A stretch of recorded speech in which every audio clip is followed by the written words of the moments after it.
शुरुआत कयूं था खाना बदोश हफ़्तेवार अतिथि वैट दी हफ़्तेवार गॾिजाणे में मां तव्हां सभिनी आयल महिमाननि खे ख़ुशामदीद चवां थी। खाना बदोश राइटर्स कैफ़े जे तरफ़ां ही जेको सिलसिलो शुरू थियो आहे, इन सिलसिले जो बुनियादी मक़सदु इहो आहे त सिंध जे तख़लीक़ी अदब जे बारे में, उन जे मुख़्तलिफ़ सिन्फ़नि जे बारे में ऐं ख़ासि तौर ते सिंध जे अंदरि जेको तख़लीक़ी अदब सरजी रहियो आहे उन ते ॻाल्हि ॿोल कजे, उन ते गुफ़्तगू कजे ऐं उन खां पोइ असांखे सिंध जे तख़लीक़ी अदब जे हवाले सां हिकिड़ो माहौल मिली सघंदो, जंहिं माहौल में असां जेको कुझु सम्झूं था उन्हनि जो पाकिस्तान जे अंदरि, पाकिस्तान खां ॿाहिरि जेको हमअसर अदब आहे, आलमी अदब आहे, उन सां का भेट करे सघिजे ऐं ॾिसी सघिजे त सिंधी अदब इन वक़्तु कहिड़े मक़ाम ते बीठल आहे ऐं जेकॾहिं उन में असांखे महसूसु थिए त उन हवाले सां बि असांखे जेको आहे हिकिड़ी अदबी माहौल जी उनखे पैदा करण जे लाइ, गुफ़्तगू खे पैदा करण जे लाइ, उन कल्चर खे पैदा करण जे लाइ छाकाणि त घणो अरसो थियो आहे असां सम्झूं था त असांजे समाज जे अंदरि ख़ासि तौर ते ख़ालिस अदब जे हवाले सां असां वटि गुफ़्तगू, असां वटि इन क़िस्म जा प्रोग्राम्स जो तादादु दिने घटिजी चुको आहे। ही उन सिलसिले जी कड़ी आहे ऐं उन सिलसिले में जीअं त मां पहिरें मुख़्तलिफ़ प्रोग्रामनि में ॿुधाईंदी रही आहियां त बुनियादी तौर ते असां हाणे जेके प्रोग्राम्स हलाए रहिया आहियूं, जेके अदबी गॾिजाणियूं थी रहियूं आहिनि, उन अदबी गॾिजाणियुनि में अदब जे मुख़्तलिफ़ सिन्फ़नि खां वेंदे अदबी सिंध जी अदबी तारीख़ में जेके उन जा तख़लीक़ी रंग भरींदड़ आहिनि, जेके उनखे आलमी अदब जे मयार ते बीहारींदड़ जेके बि असांजा सिंधी अदब जा वॾा नाना आहिनि, कुझु उन्हनि जे बारे में बि ॻाल्हि ॿोल थियणु खपे। ख़ासि तौर ते तॾहिं जॾहिं ही इंटरनेट जो ज़मानो आहे, ही गूगल जो ज़मानो आहे, ही चैट GPT जो ज़मानो आहे, पर उन खां पोइ बि सॼी दुनिया जे अंदरि अदब सरजे पियो, सॼी दुनिया जे अंदरि अदब ते टका टिप्पणी थिए थी, सॼी दुनिया जे अंदरि अदब सियासी, समाजी ऐं माशरती हवाले सां पंहिंजो किरदारु अदा करे पियो। सिंधी समाज में असां किथे बीठा आहियूं, उन हवाले खां इहो बि ॾिसण जी ज़रूरत आहे सिंधी समाज में उहे कहिड़ा वॾा नाना थी सघनि था जंहिं ते सिंधी अदब बिना के शक जे फ़ख्रु करे सघे थो ऐं उन सिंधी अदब खे उन्हनि नाननि आलमी अदब जे मयार जे सां गॾु वञी बीहारियो आहे। मां सम्झां थी त जेकॾहिं नाना खणंदासीं उन में माणक जो नालो, माणक मुनीर अहमद, उन जो नालो मथी सिफ़ ते बीठल नज़र ईंदो। जेको आलमी अदब जो रीडर आहे उहो सम्झी सघे थो, काफ़का खे जंहिं पढ़ियो हूंदो उहो सम्झी सघे थो, वजूदी अदब खे जंहिं पढ़ियो हूंदो उहो सम्झी सघे थो। ख़ुदि अदब जे अंदरि जेको फ्राइडियन या साइकोएनालिसिस जी टेक्निक ते जेको कुझु अदब सरजो वियो आहे, जंहिं उन पढ़ियो हूंदो उहो माणक जे कंद काठ खे सम्झी सघे थो। माणक खे ॿीहर यादि करण जो मतिलबु इहो आहे त माणक कहिड़नि मौज़ूअनि ते सिंध में कीअं ॾिठो आहे ऐं उनखे कीअं अदबी तख़लीक़ जे हवाले सां पेश कयो आहे। मूं अॼु बि पंहिंजे जेके असां फेसबुक ते हिकिड़ी शइ लिखी आहे त माणक जो मरकज़ी किरदारु नौजवान आहे। उहो नौजवान जेको तव्हांखे घिटीअ में आम घिटीअ में रुलंदे बि नज़र अचे, उहो नौजवान जेको पंहिंजे समाज जे ॾिनल ज़िलतनि मां, समाज जे ॾिनल जेको तव्हांजो सियासी नज़रियाती उन माहौल मां जेको कुझु उन जे अंदरि में वहे वापरजे थो, उन जी दाख़िली कैफ़ियत जो पुटार आहे। पर मां ईअं सम्झां थी त माणक सिंध जे नौजवान जी दाख़िली कैफ़ियत खे बयानु कंदे सिंध जे पूरे जेका असां सियासी, समाजी, माशरती उन पूरे जेको ढांचे खे खोले ॿुधाए थो ऐं उन जे लाइ अॼु मां सम्झां थी त उनखे ॿीहर यादि करण जी ज़रूरत इन करे बि आहे त छाकाणि त मुंहिंजो तालुक़ जंहिं पेशे सां आहे, मुंहिंजो वास्तो नौजवाननि सां आहे ऐं उस्ताद हुजण जी हैसियत में, अदब जे शागिर्द हुजण जी हैसियत में, अदब जी दुनिया सां वाबस्तगी हुजण जी हैसियत में पंहिंजी जाइ ते पर उस्ताद हुजण जी हैसियत में बि मां सम्झां थी त अॼोको नौजवान औरतुनि वांगुरु जीअं मां चवंदी आहियां औरतूं अॼु कंहिंजे बि एजेंडा ते कोन्हे। सिंध जी जवानी, सिंध जो नौजवान अॼु कंहिंजे बि एजेंडा ते कोन्हे। के सियासी पार्टी जे, के नज़रियाती पार्टी जे, के अदब जी, के बि एजेंडा ते कोन्हे। उन नौजवान खे माणक कीअं ॾिठो आहे, माणक उन जी दाख़िली कैफ़ियत खे कीअं बयानु कयो आहे। मां पंहिंजे नौजवाननि सां ॻाल्हाईंदी आहियां त मां चवंदी आहियां तव्हां माणक पढ़ो, तव्हांखे लॻंदो त माणक नथो ॻाल्हाए, तव्हांजो अंदरि थो ॻाल्हाए। ऐं जेकॾहिं तव्हांखे वाक़ई लॻे थो तव्हांजो अंदरि थो ॻाल्हाए त चई सघिजे थो त माणक उन कमालियत ते पहुतल आहे, तख़लीक़ जे फ़न ऐं उन जी दाख़िली कैफ़ियत खे कहिड़े तरीक़े सां चिटियो आहे। मां अञा बि जेकॾहिं माणक मुंहिंजो पसंदीदा राइटर आहे, मां हुन ते अलाए केतिरी लेंथ में ॻाल्हाए सघां थी, पर असां वटि महिमान आहिनि अॼु ऐं उन्हनि न रुॻो माणक जे हवाले सां कमु कयो आहे, पर हक़ीक़ी तौर ते मां चवां थी उन्हनि माणक खे ॾिठो ऐं जहिड़े तरीक़े सां सम्झो आहे, उनखे ॿीहर सिंधी अदब जे पंधड़नि ताईं पहुचाइणु ज़रूरी आहे। मां सॾु कंदसि तमामु वॾे नाले मदद अली सिंधी साहब खे। मदद अली सिंधी साहब जी जाइ नाले उन सां गॾु असां वटि नवीद अमन संदीनो आयल आहे। नवीद अमन संदीनो जो तालुक़ फ़लसफ़े डिपार्टमेंट सां आहे। नवीद अमन संदीनो अचे पंहिंजी जाइ वाला रहे। ऐं उन सां गॾु असां वटि जेका असां ख़ासि तौर ते माणक जे हवाले सां अकेडमिक रिसर्च कंदड़, मां पंहिंजी जेका असां ॿुधाईंदी हलां त मां उहा अकेडमिक रिसर्च अञा थोरी मूं पढ़ी न आहे, पर मूंखे फेसबुक जे ज़रिए ई पतो पियो त उन माणक ते एम फिल कई आहे, तंहिंजे करे मां ख़ुदि उनखे उन एम फिल कंदड़ असांजे अकेडमिक असांजे उस्ताद मुसाविर हुसैन खे मां सॾु कंदसि, उहो अचे उन जे बारे में उहा गुफ़्तगू कंदासीं। त मूंखे ख़बर न आहे केतिरो टाइम हूंदो, पर मां मदद अली सिंधी साहब खे फुल लेंथ ॾियणु चाहींदसि। बाक़ी असांजे दोस्तनि सां थोरी माज़रत बि कंदसि त जेकॾहिं टाइम घटाइणो पए, पर मदद अली सिंधी साहब ॻाल्हाए ऐं हालांकि ईअं हुयो त मूं सोचियो हुयो, बल्कि जेकॾहिं मां थोरो टाइम कढी हिन दफ़े मां थोरो पढ़णु चाहींदसि जीअं ख़बर पए त मदद अली जेका असां माणक जेको आहे उहो आहे छा, उनजो मुख़्तसिर हिकिड़े जेके असां कुझु हिकिड़ो पेज पढ़ंदसि त मरी वियो वक़्तु आई त मौत हिन जो उनवान आहे, मरी वियो। ख़बर न आहे केसि मरण घुरिजे वञनि न, बहरहाल मरी वियो ओचितो। सुबुह जो मुंहुं ॾिठांसि, जेतोणीकि उहो वाम गुमान में बि कोन हुयो त को ईअं इन उमिरि में ओचितो मरी वेंदो। राति ताईं त बिने चाक चङो भलो हुयो, कल शाम 7 प्लस पिछो कराची इंटरव्यू ॾियणु कोन हुए न, छो भाड़ो कोन हो। पोइ मूंखे ॿुधायां ईअं माणे खां घुरी आहे, चुप वात में लिफो अथई, चुप।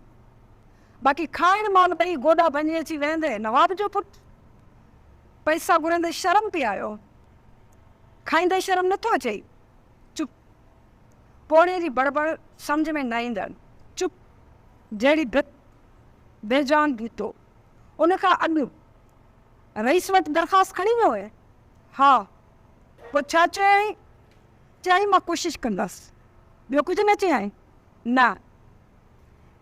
कंहिं दफ़े रईस वटि वियो आहे? न बाबा। छो? हिन खां अॻु केतिरा भेरा वियो आहियां, टारे छॾियो अथई, मां सम्झां थो, ॾटा थो ॾे।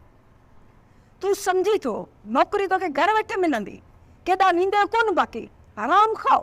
चओ त हराम आॾे पइजी वियो अथव, ॿिया छोकिरा ॾियणु कोशिशूं कोन पिया कनि, हिन रईस खे असल थाली में रखी ॾिजे, चुप। इहा संदसि ख़ासियत हुई, घणो करे चुप, घटि ॻाल्हायूं, ॼण त बिल्कुलु नॉर्मल, थधो मिज़ाज, कॾहिं बि कावड़ चिड़ी या कंहिं क़िस्म जे तासुर जा भाव संदसि चहिरे ते न उभरंदा। मामस चयो, अबा एतिरो पढ़ियो आई त बि नौकिरी नथी मिलई? बसि मासी छा कयां? कहिड़ो इम्तिहान पास कयो अथई? MA। भुटे साहब जी हुकूमत में त देग चढ़ी पई आहे, अबा कुझु कोशिशि कर। मासी कयां त पियो। माणस चयो, जिन हिन खां अॻे खां पास कयो तिन खे बि नौकिरी मिली वई, जेके हिन खां घटि पढ़नि तिन खे बि नौकिरियूं मिलनि पियूं, बाक़ी हिन जो अलाए कहिड़ो भाग पिटल आहे। मां कोशिशि कंदो आहियां जेको मुंहिंजे वस में आहे। पोइ बि नथी मिले त असुलु निभाॻो आहे। एॾे ॿुध, जी बाबा किथे हुई हिन महिल ताईं? हिते ई हुनर पिननि खां सवाइ ॿियो को कमु ॿ अथई? चुप। ॿुध, को वज़ीर थो अचे आम कचहरी कंदो, तूं दरख़्वास्त खणी वञेसि, सॼी हक़ीक़त ॿुधाएसि। ग़रीब क्लार्क जो पुटु आहे, बाबो हिकिड़ो कमाइण वारो आहे, 7 ॿार। इन लाइ वियोसि केॾा? DC वटि। DC वटि छो? इजाज़तनामे लाइ। त इजाज़तनामे खां सवाइ आम कचहरी में कोन थो वञी सघे रे? न बाबा। DC छा चई नौकिरी लाइ दरख़्वास्त पेश करे नथी सघिजे, इहो आम मसइलो आहे। पड़स चुप, पाण बि चुप। 12 राति ॾपल गुज़री वरी पड़स दर खोली त पुछियो, किथे हुई आहिनि? किथे हुई हिन महिल ताईं? उते ई बसि देरि थी वई। मानस जागी, पुछाई, केरु आहे? तुंहिंजो खाटाई पुटु कमाए आयो आहे। चुप। मानी न खाईंदे रहीसि? न बाबा, बुख न आहे। जेतोणी खेसि बुख लॻी हुई, सख़्तु बुख लॻी हुई। इंटरव्यू ॾे आया आहे? हा बाबा। पोइ इंटरव्यू में कुझु बि न पुछाई, रुगो नालो, पंहिंजो नालो, तालीमी लियाकतूं पुछी छॾे ॾिनई। पोइ को आयासीं हो? अञा बाबा, पर सभिनी पे चयो त अपॉइंटमेंट अॻु में ई थी वई आहे, हीअ रुगो फॉर्मेलिटी जी पूराई लाइ आहे। त हीअ आहे, मां नथी सम्झां त इन हालतुनि में पोइ कहिड़ो हूंदो। मां नथी सम्झां त असांजे DCनि, असांजे वॾेरनि, असांजे रईसनि में को फ़र्क़ु आयो हूंदो। पर सिंध जो नौजवान ओड़े तरीक़े सां भोॻे पियो, लोड़े पियो। सिंध जे नौजवान खे निखण लाइ माणकनि बता अॼु कोन्हे, ऐं माणक अॼु कोन्हे, पर माणक जी यादि आहे, माणक जी कहाणी आहे, माणक ज़िंदा आहे। माणक ते ॻाल्हाईंदो मदद जी सिमी सां। अॼु मारींदमि मूं दोस्त संदियूं ॻाल्हिड़ियूं, भाउरू ऐं भेनरूं। सिंध जे हिन अहम हंधि खाना बदोश में सिंध जे जीनियस कहाणीकार माणक जे यादि में गॾिजाणी सॾाए तॾहिं वई आहे। उन लाइ आउं अमर सिंधू जो थोराइतो आहियां। असुल में अहिड़नि माण्हुनि खे यादि करणु घुरिजे जिन सिंधी अदब में नवां ट्रेंड मुतारिफ़ कराया या सिंधी कहाणीअ में जदीद लाड़ा आणे तब्दीली आणे छॾी। माणक उहो कहाणीकार हो जंहिंजो नालो जदीद सिंधी कहाणी जे सिरजणहारनि में सिरे फ़हिरिस्त आहे। ऐं जेकर माणक खे सिंधी कहाणीअ जो ज्वालामुखी सॾियां त उन में हरगिज़ को वाधाउ न थींदो। दोस्तो, ही हैदराबाद शहर जंहिंमें माणक हयाती जा केतिरा वरिया गुज़ारे छॾिया, जंहिं शहर जे हवाउनि में हुनजे सालुनि जो उगाव मौजूदु आहे, तंहिं शहर में अॼु असीं खेसि यादि करियूं पिया। चवनि था त असीं जेकी कुझु ॻाल्हायूं था उहो फ़ज़ाउनि में रहिजी वञे थो। मूंखे यकीन आहे त हैदराबाद जे सुरही हवाउनि में ऐं फ़ज़ाउनि में हुनजो आवाज़ु मौजूदु आहे। इहो वक़्तु मूंखे न आहे विसरियो जॾहिं मौजूदा कैंटोनमेंट जे डिघनि रस्तनि ते रिट्स होटल ऐं एडवन बार खां सवाइ कुझु बि न हूंदो हो। उन रस्ते ते ऐं इन्हनि ॿिन्ही माॻुनि ते शाम जे महिल वञी विहंदा हुआसीं। सदर में मौजूदु महिरबान रेस्टोरेंट ते ग्रीन टी ऐं कैफ़े जॉर्ज में रोज़ानो राति जो वेही चांहि पीअंदा हुआसीं। माणिक, शौकत शोरो, इमदाद हुसैनी, अब्दुल कादिर जोणेजो, अब्दुल्ला कालमाणी सभु माज़ीअ जे धुंध में गुम आहिनि, पर यादगिरियुनि जा दफ़्तर कॾहिं बि नथा मिसारजनि ज़हन जे स्क्रीन तां। अॼु आउं हिते माणक जे लिखण ते घटि पर पंहिंजे शख़्सी यादगिरियुनि खे यादि कंदुसि। यादगिरियूं जेके ओसारा थियनि था। हैदराबाद शहर में नंढे हूंदे मुहर्रम जे महीने में पंहिंजे मासियुनि सां ज़नानी मजलिस में वेंदा हुआसीं। उते 2 मायूं दोल ते ओसारा ॻाईंदियूं हुयूं ऐं ॿियूं सभु मायूं गोॾनि ते हथु हणी या हुसैन चई ॻोड़ा ॻारींदियूं हुयूं। अॼु आउं वीचार थो करियां त ॾुख इमाम हुसैन जो हो, पर ग़मे हुसैन जे नाले में ॿियूं मायूं पथर पराओ सूर पंहिंजा सबका रोए वांगुरु पंहिंजा ॾुख बि वंडींदियूं हुयूं या सारींदियूं हुयूं। उहा माणक खे यादि करे असीं संदसि ट्रेजिक पछाड़ीअ ते बि ॿ ॻोड़ा ॻारियूं पिया ऐं कुझु ॻाल्हियूं करियूं त बहितरु। दोस्तो, थी सघे थो इहा ॻाल्हि घटि माण्हुनि खे ख़बर हुजे त माणक शुरू में मुनीर सिंधी ऐं पोइ मुनीर मेमण जे नाले सां कहाणियूं लिखियूं। उन कहाणियुनि मां शाह लतीफ़ हथकड़ियूं ऐं रसा संदसि अहम कहाणी हमीद सिंधी जे रोज़ा रिसाले में साल 1967 में शाये थी। मुनीर अहमद माणक कीअं थियो इन बाबति आउं तव्हांखे इहा ॻाल्हि ॿुधाईंदो वञा त इहा ॻाल्हि जनवरी 1972 जी आहे, जॾहिं आउं हफ़्ते क़दम रिसाले जो 2 नंबर पर्चो कढी रहियो हुउसि। उन वक़्तु माणिक पंहिंजी कहाणी बगरनि जे राज में मूंखे आणे ॾिनी। कहाणी पढ़ी मूं हुनखे चयो त कहाणी त ज़रूरु शाइर थींदी, पर थी सघे थो त किथे अव्हां सरकारी मुलाज़िम आहियो ऐं इहा कहाणी अव्हां जे लाइ को मसइलो न पैदा करे, इन करे बहितरु रहंदो त अव्हां पंहिंजो नालो तब्दील करियो। त मूंखे चयईं त आउं छा करियां। मूं चयोमांसि त अव्हां याम साकी जे हिकिड़ी खुफ़िया हिकिड़ी गॾिजाणी थींदी हुई, उन में हुनजो नालो माणिक हो, जंहिंमें हलचल अख़बार कढंदा हुआ ऐं कुझु अदबी गॾिजाणियूं थींदियूं हुयूं। पोइ हुन माणिक जे नाले सां जॾहिं बगड़नि जे राज में कहाणी शाइर थी, आउं सम्झां थो उहा कहाणी उन वक़्त जे लिहाज़ खां तमामु सख़्तु कहाणी हुई। ऐं उन खां पोइ हुनजो ॿियो पहिरियों नावलेट रोज़ नसुल बि अब्दुल क़दम पब्लिशर्स जे नाले सां शाइर थियो। ऐं आउं सम्झां थो त बगड़नि जे राज में ऐं लॉर्ड नसुल अॼु त खणी शाइर थी वञे, पर उन वक़्तु शाइर थियणु तमामु ॾुखियो हो। मूंखे यादि आहे त लॉर्ड नसुल नाविल साल 1972 में शाइर थियो। किताब जी क़ीमत ₹2 हुई। किताब जो टाइटल मुनीर पाण काफ़का जे नाविल दी कैसल तां उतारे मूंखे ॾिनो, जेको मूं एनकाफ़शीअ खे ठाहिण लाइ ॾिनो, पर हुन वरी इहो टाइटल फ़तह आलेपोटे खां ठाराए मुंहिंजे हवाले कयो। इहो नावलेट 27 नवंबर 1972 में शाइर थियो। माणिक जो नावलेट लॉर्ड नसुल ऐं संदसि कहाणी बगड़नि जे राज में उन दौर जे लिहाज़ खां सख़्तु लिखणियूं हुयूं। इन लिखण जी शायदि अॼु शाइर थियणु मुमकिन आहे, पर तंहिं वक़्तु मुश्किलातूं ऐं मुसीबतूं उन वक़्त जे रिसालनि ऐं लेखकनि जेके पेश आयूं उहो हिकु तवील दास्तान आहे। मुनीर असांजो प्यारो दोस्त हो, बल्कि आउं हुनखे पंहिंजो उस्ताद करे मञंदो हुउसि। इंतिहाई ज़हीन, सचो, खरो ऐं हालतुनि सां ठाह न कंदड़ शख़्स। आउं सदाईं खेसि मुनीर साहिबु करे सॾींदो हुउसि। मुनीर साहिबु मास्तरी जी नौकिरी कंदो हो। शादीअ खां अॻु हैदराबाद जे टंडिया खां मिर्ज़ा साहबनि वारे इमाम बारगाह जे साम्हूं उत्तर तरफ़ वाक़िअ भाउ बख़्श अली मिर्ज़ा जे मसवारी जाइ में रहंदो हो। सादी जाइ हूंदी हुई। घर में हिकिड़ो ई कमरो, उन जे अॻियां हिकु विरांडो, अङण। केतिरा भेरा संदसि घर में रहणु थियो ऐं केतिरा दफ़ा जॾहिं असां आऊं ऐं शाह शाह अंडरग्राउंड हुआसीं त बि उन जे घर में वञी रहियासीं। इहो किसो बि हिकिड़ो डिघो किसो आहे। 28 अप्रैल 1973 ते सिंध यूनिवर्सिटी जामशोरे में कन्वोकेशन केस थियो। GS मुस्लिम फेडरेशन खे 73 वारे आइन ते इख़्तिलाफ़ हुआ। इन करे तंहिं वक़्त जे वज़ीर क़ानून अब्दुल हफ़ीज़ पीरज़ादे खे PhD डिग्री ॾियण जी ते मूं एहतजाज कयो। नतीजे में इस्माइल वसाण गिरफ़्तार थियो ऐं मूं समेत केतिरा शागिर्द, जिन में शाह मोहम्मद शाह, नज़र मोहम्मद जोड़ेजो, यूसुफ जखरानी, अज़ीज़ भंगवार, सिकंदर भंगवार, अमानुल्ला शेख सिंध यूनिवर्सिटी मां 3 साल रस्टिकेट थिया। 29 अप्रैल 73 ते सैयद शाह मोहम्मद शाह जामशोरो पुलिस छापनि जे लॻण सबबि अची माणिक जे टंडिया वारे घर में रहियो। कुझु मुंहिंजे घर ते बि छापो लॻो ऐं आउं उते वञी रहियसि। बहरहाल ही हिकिड़ो दास्तान डिघो आहे।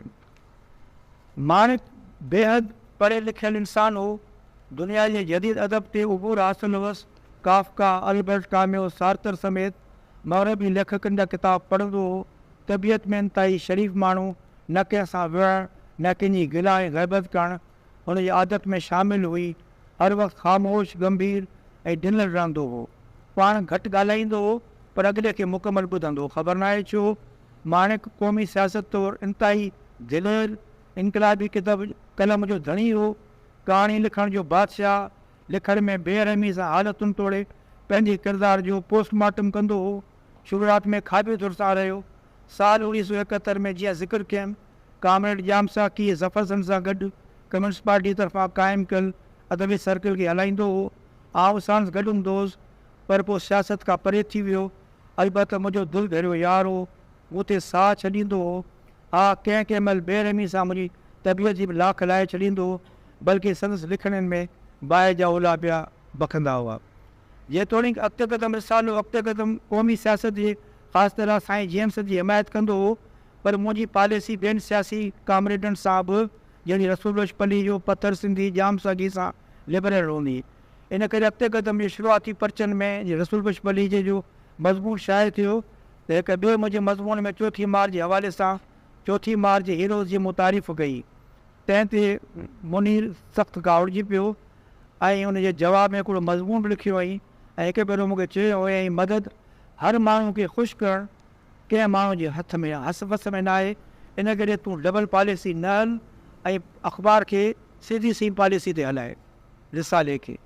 संदसि इन ॻाल्हियुनि ते कुझु वक़्तु हुन मूंखां चयो त अवां महिरबानी करे एडिटोर न लिखो ऐं अॻिते क़दम जा कुझु एडिटोर उन वक़्तु माणिक ऐं शौक़त लिखंदा हुआ। माणिक इंतिहाई हसास इंसान हो, रोज़ानो शाम जो असां वटि ईंदो हो, दोस्त हुनजो वेझो मीर में थिएबो हो, शौक़त सां हुनजी दिलि लॻंदी हुई। जुलाई 72 जी ॻाल्हि आहे त उन वक़्तु असां हिकु रिसालो कढियो, अॻिते क़दम जो ख़ासि नंबर हफ़ीज़ शेख, मूं हुनजो एडिटोर लिखियो, उहो केस न वणियो। हुन एडिटोरियल जी कुझु नोक पलक दुरुस्त कई। एडिटोरियल छा छपियो बाहि भरी वई। असां हिकु दफ़ो वेठा हुआसीं कैफे जॉर्ज में त जोयो साहबु आयो, वेहंदे शर्त मूंखे चई त हीअ कहिड़ी बकवास लिखी अथई। मूं चयोसीं हाणे लिखिजी वई। चई त मूंखे इहा ख़बर आहे त हीअ ॿोली कंहिंजी आहे। ऐं पोइ हुन जेकी कुझु ॻाल्हायो उहो सिधो सो माणिक सां ॻाल्हाई। माणिक कंधु हेठि करे हुनजी उहे ॻाल्हियूं ॿुधंदो रहियो। जॾहिं हू वियो त मूं चयोमांसि त मुनीर साहिबु तव्हां दिलि में न करियो, आउं जोए साहिब जी इन्हनि ॻाल्हियुनि ॿुधण जो आदी आहियां। पर मुनीर इंतिहाई घबराइलो। माणिक जी कहाणी बग़लनि जे राज्य में जो मूं मथे ज़िक्र कयो, तंहिं वक़्तु घटि माण्हू ख़बर कोन हुई जीअं मूं ज़िक्र कयो त माणिक केरु आहे। मथां लुड़द नसुल शाये थियो त बाहि भरी वई। डिसंबर 1972 में मूं ते हिकु एतिराज़ जो पंफलेट लिखण जे ॾोह हेठि नवाब शाह में कलम 124 कलम 123 ऐं हेठि बग़ावत जो केस दाख़िल थियो। इतफ़ाक़ सां इहो पंफलेट माणिक जो लिखियलु हो। मूंखे गिरफ़्तार करे नवाब शाह वठी विया 24 डिसंबर 72 ते।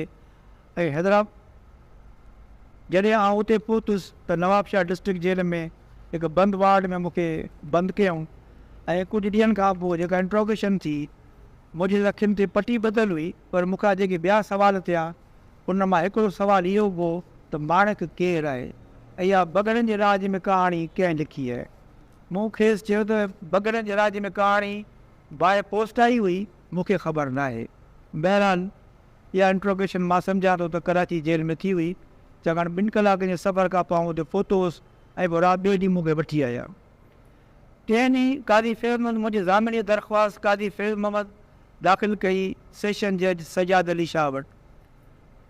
उते माणिक मूंसां मिलणु आयो। मूं वटि आयो, मूंखे चई त मदद साहिबु ॿुधो अथमि अव्हां खां इंट्रोगेशन बि थी आहे, माफ़ु कजो जो मूं अव्हां खे इंतिहाई तकीर सख़्तु लिखी ॾिनी, पर हीअ किथे अव्हां खे बग़ल जे राज में पुछूं त कोन मूं बाबति। मूंखे दिलजाए ॾींदे वराणी ॾिनी हुई। मुनीर साहिबु मुतमिन रहो। हुननि खे चयनि त इहा कहाणी बग़ल जे राज में मूंखे टपाल में आई आहे। मुंहिंजे जवाब ते मुनीर मूंखे ॾिठो ऐं पोइ कुझु बि न चयईं, पर संदसि नज़र में मोहबत झलकी रही हुई। हुन ॿिन्ही हथनि में लॻल लोही हथकड़ी ते हथु रखी मूंखे चयो, मदद ही बग़ावत जो केस ॾाढो ॾुखियो आहे, पर हिमत न हारजो। हिकिड़ो वाक़ियो यादि अथमि जीअं मूं ज़िक्र कयो हफ़ीज़ शेख वारो। माणिक कुझु वक़्तु कराची में सोवियत यूनियन जे सफ़ारतखाने में बि ट्रांसलेशन जे शोबे में नौकिरी कई। उन वक़्तु रशियन एम्बेसी वारा हैदराबाद जी हिकु सिंध न्यूज़ अख़बार जी एडिटर शेख अज़ीज़ लाइ हर महीने में विस्कीअ जूं 2 बोतलूं मोकिलींदा हुआ। हिकु दफ़ो माणिक खे मजबूर कयूं त तूं बि खणी वञ। माणिक वीचारो उहो खणी आयो ऐं जीअं कोहिनूर सिनेमा वटि, हाणे त कोहिनूर सिनेमा रही कान्हे, जीअं लथो बस मां हुनखे गुजू एजेंसन वारा पाण सां गॾु खणी विया ऐं कुझु वक़्तु पाण रखियऊंसि। कुझु 2 हफ़्तनि खां पोइ मूं वटि हिकिड़ी चिठी अची पहुती, सिपाही खणी आयो त आउं सिटी लाकअप में बंदि आहियां, महिरबानी करे मुंहिंजी ज़मानत करायो। मूं पंहिंजे भाउ खे चयो, उन वक़्तु हैदराबाद डिस्ट्रिक्ट बार जो प्रेसिडेंट हो कमाल अहमद सिद्दीकी, अञा बि हयात आहे। माणिक ते हिकिड़ो मामूली केस रखियो हुउमि, मां हुनजी ज़मानत कराई ऐं हू अची मूं वटि रहियो। पोइ ॿुधायईं त जेका मूंखां इंट्रोगेशन थी हुनखे ख़बर ई त आउं माणिक आहियां, पर हू मूंखां वधीक मूं बाबति ऐं हिन जदीद ट्रेंड्स बाबति वाक़ुफ़ु हुआ। बहरहाल माणिक नौकिरी त इस्तीफ़ा ॾेई छॾी, पर हू ॿुधाईंदो हो त इहा पुछा गछा मूंखां कॾहिं बि न विसरंदी। मक़सदु माणिक हिन दुनिया जे दौरंगनि जी उबतर हिकु सचो माण्हू हो। शुरूआती दौर में हुन जेका पहिरीं सरकारी नौकिरी कई साहब बतौर उस्ताद तौरु, उन खां पोइ सोशल वेलफेयर ऑफिसर तौरु दादू में नौकिरी कयईं, पर पोइ ख़बर न छो इस्तीफ़ा ॾिनई ऐं वरी स्कूल टीचर थियो। पोइ वरी वञी सोवियत यूनियन जे कौंसल खाने में नौकिरी कंदो हो। आख़िर में बेरोज़गारी खां तंग थी नवाबशाह में मेडिकल स्टोर खोली हुई, पर उहो बि हलाए न सघियो। संदसि ख़्वाहिश हुई त का सरकारी नौकिरी हासिल करे, छाकाणि त MA पास हो। पोइ मूं पुछियोमांसि त भला मेडिकल स्टोर छो था हलायो? चई अदा मेडिकल स्टोर ते मूं पंहिंजे भाउ खे विहारियो, मेडिकल स्टोर वारा विकिणनि था मेंडिक्स जूं गोरियूं, ऐं उहे नौजवान वठनि था, मूं उहो बंदि करे छॾियो आहे। चवणु नथो चाहियां त मुंहिंजे मेडिकल स्टोर तां नौजवान नस्ल तबाह थिए। साल 1900 जी ॻाल्हि आहे, ऐं रोज़ाना सिंध न्यूज़ अख़बार जो एडिटर हुउसि, त हू मूं वटि अक्सर करे ईंदो हो, ॿुधाईंदो हो त मेडिकल स्टोर हलाइणु मूंखां मुश्किल आहे, छाकाणि त अक्सर मेडिकल स्टोर तां नंबर 2 दवाऊं विकिरो थियूं कयूं वञनि। ॿी ॻाल्हि त मेडिकल स्टोर वारा मेंडिक्स गोरियूं विकिणनि था जेके नौजवान नशे तौरु इस्तेमालु कनि था। इहो मूंखां कमु न पुॼंदो। माणक जी पछाड़की मुलाक़ात जा धुंधला रंग अञा ताईं यादि अथमि। साल 1982 जनवरी जो महीनो, तारीख़ बि यादि बि थी आहे, 20 जनवरी जो माणक मूं वटि आयो। सुबुह जो 11 वॻे वक़्तु मूं ईसा पटेवाले खे हुन लाइ चांहि आणण लाइ चयो।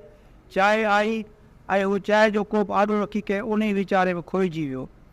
हुनखे ग़लतीअ में मुब्तला ॾिसी आऊं वधीक त कोन पियो पढ़ां, मुब्तला ॾिसी आऊं दहिलजी वियो हुउसि। कुझु देरि खां पोइ ॿुधायईं बेरोज़गारी जे करे तमामु घणो तंग थी पियो आहियां। सिंध टेक्स्ट बुक बोर्ड में नौकिरी लाइ निसार हुसैनी खे चयो अथमि, तॾहिं बि कुझु कोशिशि करियो। खेसि चयो मुनीर साहिबु दिलिजाए करियो, कुझु न कुझु रस्तो ॻोल्हे था वठूं, तव्हां मंझंदि जी मानी खाई मूं वटां पोइ वञिजो। हुन चांहि पीती, पर अलाए छो मूंखे वहम विकोड़े वियो त चांहि पी वधीक मायूसी जे गार में गुम थी वियो हो। उन महिल मूं वीचार कयो त अॼु जंहिं एडिटर जे कुर्सीअ ते आउं वेठो आहियां, उनजो असुलु हक़दार ऐं अहल त ही जीनस इंसानु आहे जंहिंखां आउं नसर लिखणु सिखियुसि। मूं महसूसु कयो त माण्हू खे कंहिं अख़बार में बि नौकिरी करणु चाहे थो, पर सिंध न्यूज़ अख़बार जी हालति इहा हुई त असांखे 6 महीना पघार बि कोन मिलंदा हुआ, ऐं मुलाज़िमनि जो बि इहो हाल हूंदो हो। कुझु वक़्त खां पोइ मां कंहिं कम लाइ ॿाहिरि निकितुसि, वापसि आयुसि त हिकु ईसा पटेवाले ॿुधायो त साईं तव्हांजो दोस्त हलियो वियो। ऑफिस में अची ॾिठुमि त मुंहिंजे मेज़ ते पीतल ख़ाली चांहि जो कोप ऐं हुन सां गॾु हिकु सिल्प ते संदसि मुख़्तसर ख़त लिखियलु हो, प्यारा मदद आउं नवाबशाह वापसि वञा पियो, छाकाणि त बुख़ारु वधी रहियो आहे, तबियत बिल्कुलु सही न आहे, ॿीहर अचां त मुलाक़ात कंदुसि, तव्हांजो मुनीर। शेख हयात हिकु वाही आहे, वञिणो आहे दूर सर्तियूं ॾाढो दूर, सभु कुझु छॾे पंध में, थिए पई रातिड़ी सिज कयो मजबूर, नदी अॻिते थी वञे पतण पोयों पूर, मौत उहो ई पेराए थो जंहिंजा लिंग न चूर, वञिणो आहे दूर सभु कुझु छॾे पंध में। असांजे मान वारे लेखक मुज़फ़र हुसैन उन ते हिकु वॾी महिनत करे माणक जे ख़ुदकुशी जी नफ़्सियाती छेद कयो आहे, इन करे आउं उते वधीक ज़िक्र कोन थो करियां। पर इहो आउं चवां थो त दुनिया जे केतिरनि अहम लेखकनि आपघात कयो आहे। जेकॾहिं हुन ते वेही लिखिजे त ही मज़मून तवील थी पवंदो।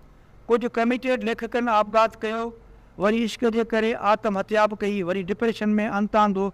बहरहाल इहो बहस हिते न कंदुसि। छा सुकरात मौत खे बि आपघात नथा चई सघूं, जंहिं हेमलॉक ज़हर पी पंहिंजो अंत आंदो हो।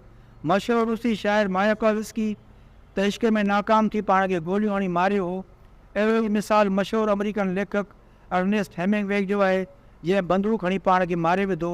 मूंखे अलाए छो माणक जो अंत ऐं आपघात मशहूरु हिंगरियन ऐं ब्रिटिश लेखक आर्थर कोइंसलर 1805 1983 जे आपघात सां मिलंदड़ लॻंदो आहे।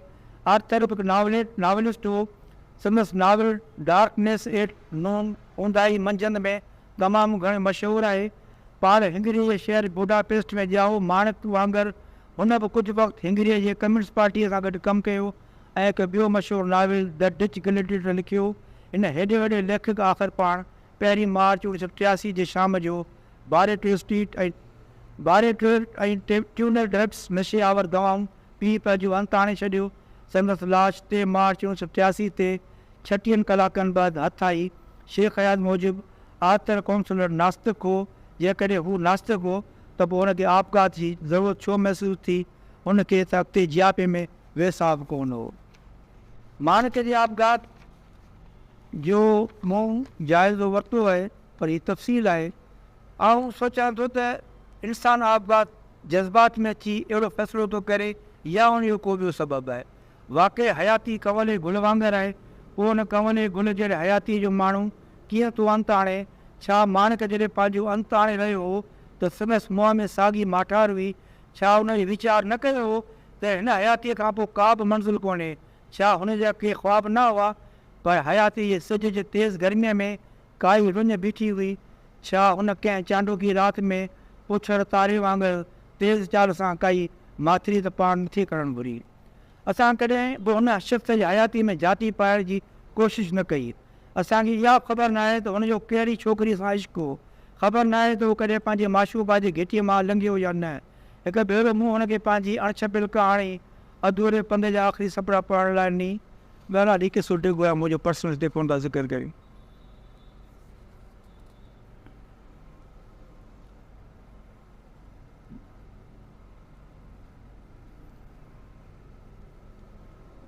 इश्क जेको इसरार आहे, उकाब आहे, अहिड़ो जेको झड़प ॾेई झटे वेंदो आहे। जॾहिं झटियो वेंदो आहे त पोइ आग में जलाईंदो आहे। पर ज़िंदगी ॾाढी बेरहम जलाद आहे ऐं इंसानु पाण बि ॾाढो आहे। अलाए छो मूंखे महसूसु थींदो हो माण्हू खे दिलि में कोई दर्द ज़रूरु मौजूदु हो। हुनजी ज़िंदगी जी कहाणी में कोई गुले लाला ज़रूरु हुई जंहिंखे उहो हासिलु न करे सघियो, पर बाक़ जहिड़ो कर हुन ज़िंदगी मां मोकिलाए वई हुई। उनजो सबबु मुआशियूं हालतूं हुयूं, उहे हालतूं जेके हिकु सचे इंसान खे जाइ नथियूं ॾेई सघनि। वेंदे माण्हू जहिड़े पढ़ियल लिखियल ज़हीन इंसान खे नौकिरी बि न मिली सघी। शादी बि कयईं, उहा आदि पाण बि वीचारी नौकिरी कंदी हुई, पर ज़िंदगी गाइण लाइ पैसो घुरिजे। कॾहिं कॾहिं घर जा किसा ॿुधाईंदो हो, उहो हिते लिखंदे मुनासिबु नथो सम्झां। पर सचपच त माणक या केतिरनि असां जहिड़नि माण्हुनि खे शादी न करणु खपंदी हुई। अॼु उहो नवाब शाह जे पाड़े मुनी बाज़ार जे रहमानी मस्जिद जे मुक़ाम में आरामी आहे। खुलियल आसमान जे हेठां राति जो सितारा ऐं चंडु हुन जे मरकज़ ते पंहिंजी रोशनी था पखेड़ीनि। पर चंडु निकिरियो त छा, सितारा टिम कनि त छा थियो। हिकु सदी जे हिकु तमामु वॾे ऐं ज़हीन इंसान खे वक़्त जूं बेरहमियूं शिकस्त ॾेई वयूं, जंहिं सिंध खे हिन वॾे खे ॼार जी जागीरदारी इस्तबदाद ऐं जबर खां अजबो ते ॼाणणु घुरियो। अॼोके सिंध जो बाशूर क्लास बि हुनखे यादि करे थो। अलाए न, हू वाक़ई हिकु वॾो माण्हू हो। पछाड़ीअ हुन वटि को बि ख़्वाब न हो, न वरी दुनिया खे बदिलाइण जो सुपिनो। ऐं मशहूरु रूसी लेखक बोरिस पेस्टन पंहिंजे नाविल डॉक्टर ज़वाबु में हीउ जुमिलो किताब जे हीरो यूरे खां चवरायो आहे, असां हुस्न खे पंहिंजो कयो। इश्क ज़िंदगी मौत अज़ुल अब्द ऐं बाक़ी दुनिया बदिलाइण जा ख़्वाब नंढनि माण्हुनि लाइ छॾे ॾिना। दोस्तो, छाकाणि ज़िंदगी ॾाढी तल्ख़ आहे। ज़िंदगी जा का बि ख़ूबसूरत शफ़क़ शाम थी कॾहिं ख़्वाब में बि अहिड़नि माण्हुनि ॾे लड़ी नथी अचे जो ख़्वाब त दिलि खे पिरभाईंदा आहिनि। सपननि जी दुनिया काई जोत जलाईंदी आहे, आईंदा जा सपना ॾेखारींदी आहे। मथे ज़िक्र कयमि त इंसान जी हयातीअ में इश्क बि लाज़मी आहे। घणी लाइ सही, भले खणी छो न कोई इसरार थी अचे, भली झड़प ॾे हलियो वञे, पर पिरीअ जो चहिरो माण्हूअ जे हयाती ऐं शाम जे शफ़क़ जे अनेक रंगनि वांगुरु हूंदो आहे। जॾहिं बि साम्हूं अखियुनि ॾे आगलो ईंदो आहे त पोइ समूरो डुख हिकु लहज़े मंझि गुम थी वेंदो आहे। तॾहिं त कुरतुल ताहिरा चयो, जेकॾहिं तुंहिंजे आम्हूं साम्हूं थियां त तुंहिंजो गम विसारे छॾियां। दोस्तो, हयाती जा ग़म सलण लाइ भली कोई साम्हूं न हुजे, पर छड़ो तसवुरु जाना बि गनीमत हूंदो आहे। ऐं उहे हसास इंसान जेके ख़्वाब ॾिसनि था कंहिं ख़ूबसूरत ज़िंदगीअ जा, उहे लेखक जेके ख़्वाब उड़ीनि था ज़िंदगी खे बदिलाइण जा, सपना लहनि था ईंदड़ सुठनि ॾींहंनि जा, उहे भले वक़्त जे बेरहम जलादनि नथा शिकस्त खाई वञनि। वक़्तु भले खेनि हीअं ऐं गुनाहगार छो न चवे, पर चांडोकीअ में फुटंदड़ राबेल जा अछा खीर जहिड़ा गुल ऐं रोड़े जा ॻाढ़ा गुल संदन सुर्ख़ू थियण जा, जंहिंजी शाइरी ॾींदा रहंदा। मशहूरु फ़ारसी शाइर अब्दुल कादिर बेदल चयो हो, मुंहिंजे क़त्ल जो सबबु लाला रुखनि खां पुछ। हुननि जो एतिरो चवणु काफ़ी आहे त इहे गुनाहगार आहे। तव्हांजी वॾी महिरबानी।